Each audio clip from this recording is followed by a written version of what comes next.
we need to talk Formula E because huge news coming out now. I got the sense of this happening in Berlin with Mercedes announcing that they were leaving. Like Toto Wolff was there, and there was like this huge media gathering which I wasn't invited to.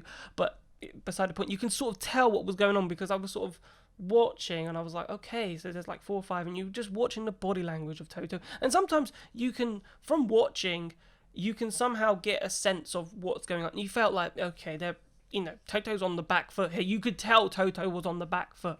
And then it comes out a couple of days later that Mercedes are leaving the championship. Now, Pika, I want to bring you in on this because BMW are leaving, Audi are leaving, Mercedes are leaving at the end of next season now.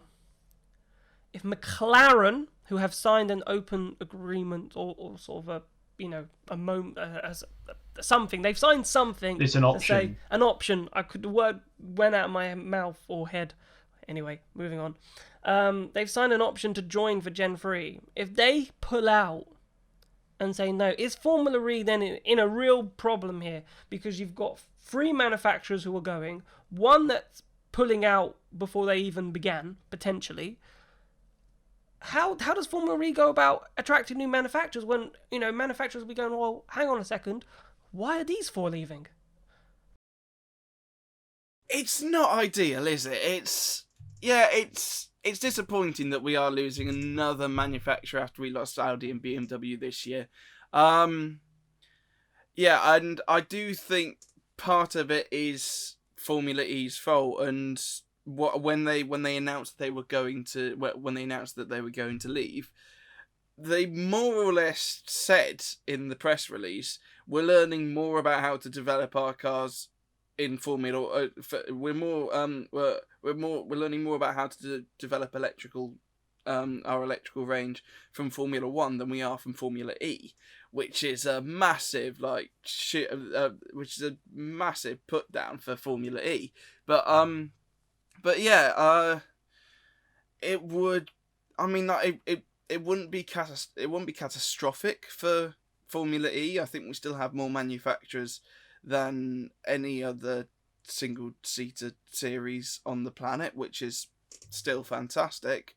It's not great though. It would, because we've kind of built this up like, oh, look at all these manufacturers coming to Formula E, and now they're kind of dropping away. I would still like to see McLaren come in, and I don't think that they won't, because they've signed up to do other things as well. So they've signed up to do Extreme E next season as well. They're taking control of the Schmidt-Peterson team in IndyCar now.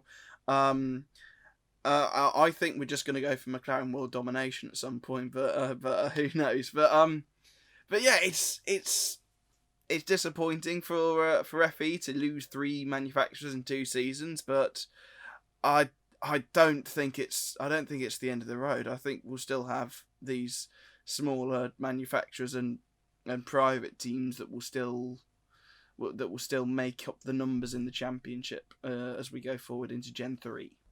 What do you think, Ed? Obviously, it's a big story.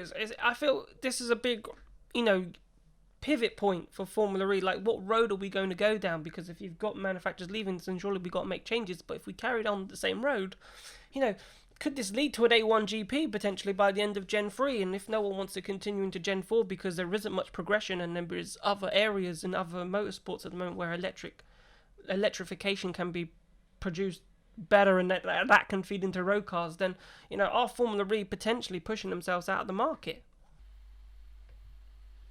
Do you mean just how A1GP died, basically? Is that what you're referring to there?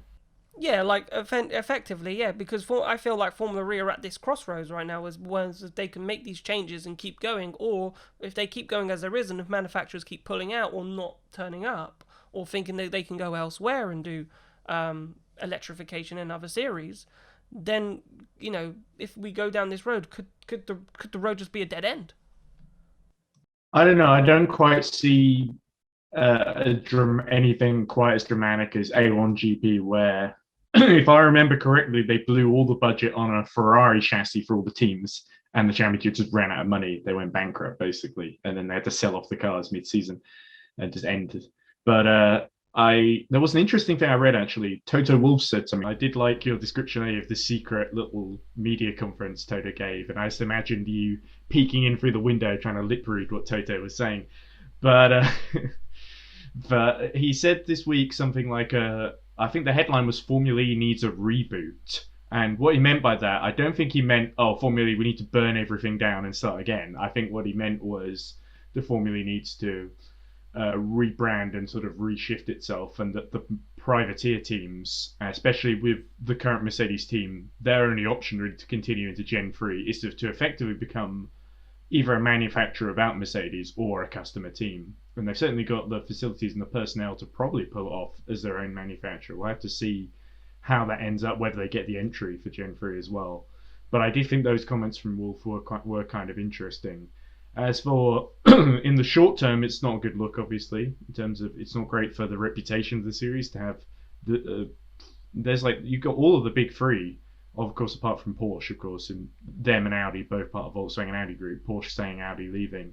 You've got the big three from Germany leaving, basically, which certainly because they joined with such fanfare, it's certainly a little bit kind of not a great. It's a hard thing to kind of mitigate. I don't think it's really the end of the world because if I'm being honest, Mercedes outspent most of the other teams, and now they're complaining they're not getting return on investment, which to me indicates that maybe Mercedes' strategy from a marketing standpoint, I don't think it was really the best. And it's felt like ever since Audi and BMW left, there's been an argument in the Mercedes board. And it's just baffling how it's taken them so long to come to the same conclusions, basically, that BMW and Audi did back in December last year.